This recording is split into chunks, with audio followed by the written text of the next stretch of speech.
Welcome to Life Planning 101, brought to you by Kennedy Financial Services in Eastland, Texas. Tune in every week as we share important information to help you and your family live life on purpose. Insurance, investments, legacy and tax planning, and much more. All covered now on Life Planning 101. Terry Slavin's with you on this beautiful Monday morning. And we have Life Planning 101 coming up right now on KETX KWBY. And Angela Kennedy Robinson joins us from up north. Good morning, Angela.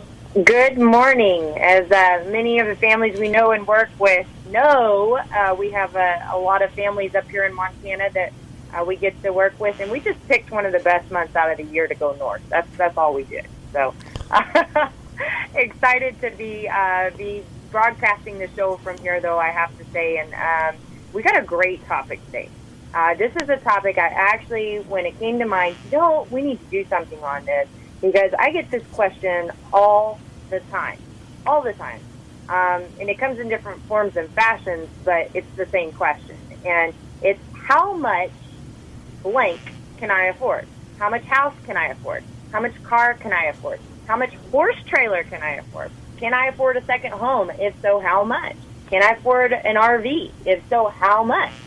And, I think most of us as people, myself included, ask ourselves this question at one time or another, or at least we should, right? Right. And honestly, though, the fear is, and I get this because of some of the responses that we've gotten in the past, that the majority of us really don't have a good answer to that question before we pull the trigger on these major purchases. And, I've been telling Brett for years, I said, if I just had the ability to make an app where you could say, Siri, how much house could I afford? Or Alexa, how much house could I afford? Wouldn't that be awesome? That would be awesome. It would be so great. And the truth is there's calculators out there everywhere that, you can Google how much this can I afford, and it's going to pop up all of these calculators. But there's a lot of myths and a lot of things that don't work with those calculators, and we're going to tell you why those don't work on this show. They're good. They're a good starting basis. And if you know some of the right, how we're always saying, okay, it's not about the answer, it's about the question to ask. If you know some of those questions before you go to using some of these tools, they can work. But if you don't have those questions at hand, they don't work. And, the hard facts behind it are, these are major, major decisions for people. And I think, I've said this on the show several times before, I cannot tell you how many plans we do. And usually people have too much house, or they have a second home that if they decide to sell that, or they decide to downsize their house, they will make it successfully in retirement and thrive. If they don't, they have too much house, they have too much second home, they have too much this, and they're never going to make it. It's not going to work. And it's a make or break situation. So you think, oh, well, that's okay. I can wait till retirement till that happens. But if you really think about it, that's an impact on retirement. How much of an impact is it on your entire life, having too much something, right? Major. And I've seen it before. A lot of people say, well, I've got my home paid off. I don't have too much house. It's paid off. Two times, we have witnessed people drain almost every penny of their retirement just to keep a house that was already paid for. Because there's so many continuing expenses that come with owning one of these major purchases, right? Right. Your house, it requires a ton of upkeep, much less the taxes, much less the bills, much less the HOA fees, whatever they are. Those are things you don't think about having such a major impact on your life, but they do. And, the question is just because it fits in your monthly budget, does it mean it actually can fit in everything? And I always go back, okay, especially around Christmas time. Now we have all this TV that we don't watch commercials anymore, right? But when we did watch commercials, you think about car companies. They do an outstanding job marketing affordability, don't they? You can own this car for this many dollars a month, right? Yes. And how many times have you seen that over your life? Well, tons. Tons, right? And what they're betting on is they're betting on that you're going to make an emotional decision about that car, right? Because you want the car. And you can justify being able to fit that into your monthly budget, right? Have you ever heard of the word buyer's remorse? Exactly.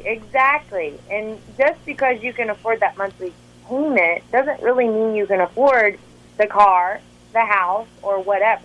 And there's a great quote I ran across by Charles Jaff, and he says, "It's not your salary that makes you rich, it's your spending habits."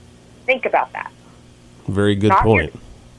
Not the amount of income that you have coming in that makes you rich. It's your spending habits.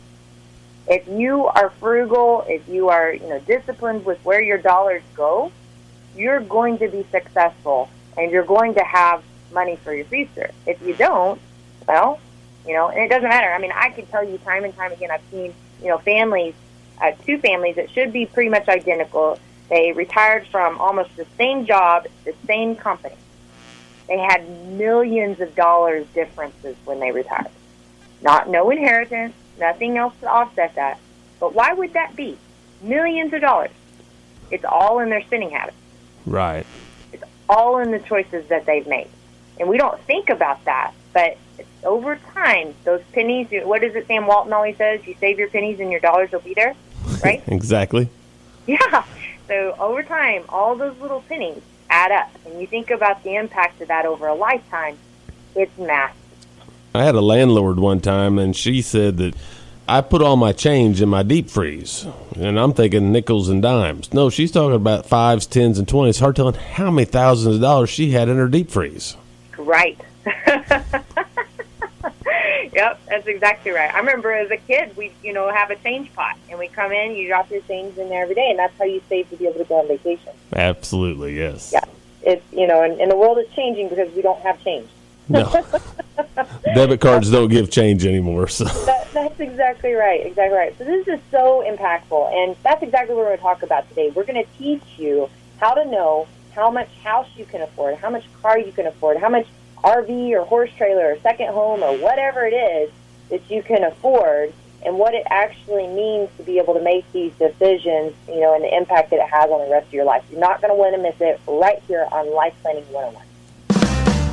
Yeah, segment 2 of Life Planning 101 right here on this beautiful Monday morning. Terry Slavin's with you, and Angela Kennedy Robinson joins us. She has great information. Yes, we're talking about how much blank can I afford, right? You fill in the blank. House, car, second home, RV, whatever it is. And we all ask this question, but how many times do you actually pull that trigger with knowing the answer, feeling good about it, or having that buyer's remorse, or a few years later finding out, oh my gosh, this is draining us, or years later finding out I'm not going to retire because of the decision that I made. And it happens all the time. I relate back to a story that we've got a little bit of a reputation in our small town between my dad and myself. We tend to drive around old Toyotas, right? Yeah, yes. And I was having a conversation with a very successful gentleman one day, and the topic turned to vehicles and when to trade them and yada, yada. And I was fighting against needing to trade a vehicle. And he said, you can afford it. It's just a choice that you're making. And he was absolutely right. I could afford to trade. But at what cost? Where would it dip into my budget? Was it going to be taking care of my family? Was it going to be my retirement savings? What about my savings to spend so I could, buy a vehicle down the road or do remodeling or whatever that is? Vacation dollars, giving. And after some thought, I'm glad he asked me the question because I didn't trade. I thought, we can hold on to it. In any decision that you make in your 30s or 40s, it can impact what happens in your 60s. Absolutely. And people don't make sense to that because they see, I can afford that $500 a month car payment. Well, sure you can. But that's also $500 a month that you could be putting back for that retirement. Very powerful. And I once heard that you should spend your money on 2 things in life. And I've said this on the show so many times. Other people and experiences. Right. And there's a reason behind this. Giving is a gift that if you've ever given anything, it's a gift that gives back, right? It brings joy to you to be able to do that. It's an experience in itself. and it's fruitful. And experiences are memories. Experiences are things that you will always have. They don't go away. And, when you go buy that new car, how quick does that newness wear off? Pretty quick. 3 months, 6 months, whatever it is, right? It goes away. You buy a new pair of shoes. All you have to do is break a hill. It goes away. Things, the newness wears off of them. The excitement wears off of them at different times for different things. But, sometimes we just want for 6 months, 8 months. We finally get it. And then after a couple months, it doesn't matter. The newness wears off. And then you want something else. And you want something else, right? But giving and experiences, that doesn't happen. Those things are things that you will carry with you forever. And I try to keep that top of mind every single time I pull out my credit card. And it's a hard thing to do. It's a really hard thing to do. We live in a society today, and I quote Will Rogers on this. He says, too many people spend their money they earned to buy things they don't want to impress people that they don't like. And that's what we live in. That's the society we live in as Americans. And, I am the first to tell you that if you are successful, congratulations, and you should well deserve, anything that you decide to do, to go on those vacations, to live how you want to live. Great, wonderful, do it. But make sure that it's not going to affect your entire life in a sense of negative impact that you won't be able to even take care of yourself at a later point, right? And so many times we do that. And, like I mentioned in the first segment, there are so many calculators online. You can just Google and say, how much car can I afford? And one of my favorite websites is, in fact, NerdWallet. I like NerdWallet a lot for a lot of reasons, but their calculators don't work. And I haven't found a calculator that does work. And I'll tell you why they don't work. Is they ask you to input your obligations. Well, obligations to most people are things to the nature of my debt. Right. What I have to pay off on my credit card or my home or these. But what they don't put into your obligations is what your obligations actually are. And I think your obligations should include your priorities. So we're going to talk about this. We're actually going to go through what these priorities are and teach you how to use these websites, how to use these calculators, because they are great. But you've got to treat your priorities as obligations in order to make them work. So, for example, let's talk about your monthly obligation to take care of your family. What does it cost you for all of your insurances? Wouldn't that be taking care of your family? Yes. Having the proper health insurance, right? Having the proper disability insurance. Having the proper house insurance, right? Auto, liability, life insurance. Are you going to need more of any of those things after you make that major purchase? If it's a home, my bet is more times than not, you will. Yes. A bigger house is going to mean more life insurance and certainly a larger homeowner's policy. But how many times do you configure that into the calculation when you're looking at what you can afford? Not often enough. No, not often enough. What about your obligation to take care of what we call the old people you're going to be someday, right? How much do you need to be investing for your future? Will this be more because you've got a higher standard of living with major purchases?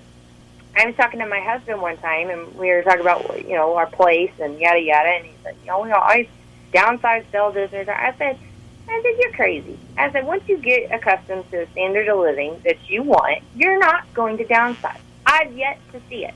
I think people downsize when they get to a health point in life where they can no longer take care of what they've got, and they need to downsize for that reason. But people don't just downsize when they retire. They don't do it. I don't see it. I'm sitting here racking my brain. Can't even think of an instance that it has happened. So by buying that bigger purchase, you're creating a bigger standard of living, which means you're going to need more in retirement. So not just the bigger house to pay the bigger bills right now, the HOA fees, the taxes, etc., but what about down the road when you're retired? How many times do we think about that? Not very often. No, we don't. What is my monthly obligation to update my emergency savings? If you have a larger monthly need, guess what you're going to need to have? More emergency funds. More emergency funds, right? Are you factoring that in? Because emergency funds, a mistake that I actually saw a pretty new young person in life make as of recent was they had done a great job building up this emergency fund, but they had to use it. And they didn't allow room in their budget, their monthly budget, to be able to replenish that emergency savings if they need it. They got themselves in over their head on all of their obligations, so then they were having trouble replenishing them. And you got to think about that when you go make a major purchase and you've got a new $1,000 a month car payment, or that second home that you might be able to afford everything that's on that rap sheet, but you forgot that you've now got to add 6 months of extra expenses or 3 months of extra expenses for all of those items. And how are you going to fit that into your budget? Well, I'll bet you're going to tell us when we come back from our break. Thank you for the cue. All right. We'll be back with more Life Planning 101 right here on KATX KWBY. All right. Final segment, Life Planning 101. Angela? Yes, and we were talking about how much blank can I afford, right? Your house, car, second home, whatever that obligation is that you're wanting. And we were, summing this up with, you can go to an online calculation, but an online calculation asks for your obligation. And what we forget to do is treat our priorities in life as obligations. We say, we can maneuver those things around. But your obligation to take care of your family doesn't go away. Your obligation to take care of that old person that you're going to be someday doesn't go away. Your obligation to up-to-date your emergency savings isn't going to go away. And there's two more things. What are your savings to spend needs? You need to have your budget allow for it. A lot of people get themselves into credit card debt because they forget this part of their plan, having a savings to spend. What does that mean? If you know you're going to want new appliances in the future, guess what you need to do? Be saving to spend it. Right. If you know you're going to want to do some house remodeling in the future, guess what you're going to need to do? Savings to spend. If you know you're going to go on this massive vacation in the future, guess what you need to do? Savings to spend. So, making sure that that new budget can allow for that with all those new expenses is a big one. Otherwise, you're going to be upside down before you know it, and you're going to be stressed out. And is it worth it? And then, what is your monthly obligation to other priorities in your life? What about your family time, your vacation, your giving, your hobbies? I think a lot of people live very stressed because they create such high levels of obligations in regard to their bills and their debt that they can't enjoy life. Their family can't enjoy life. And is it really worth that? I found it interesting. I came across a study done by Caltech. And what they'd done is they had a set of consumers that they asked to sample all the selection of wine. The trick was it was the same wine, and the consumers didn't know it.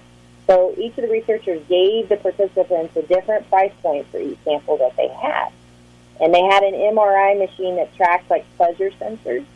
And what they found is that when people believed they were drinking pricier wine, they were happier. They enjoyed it more.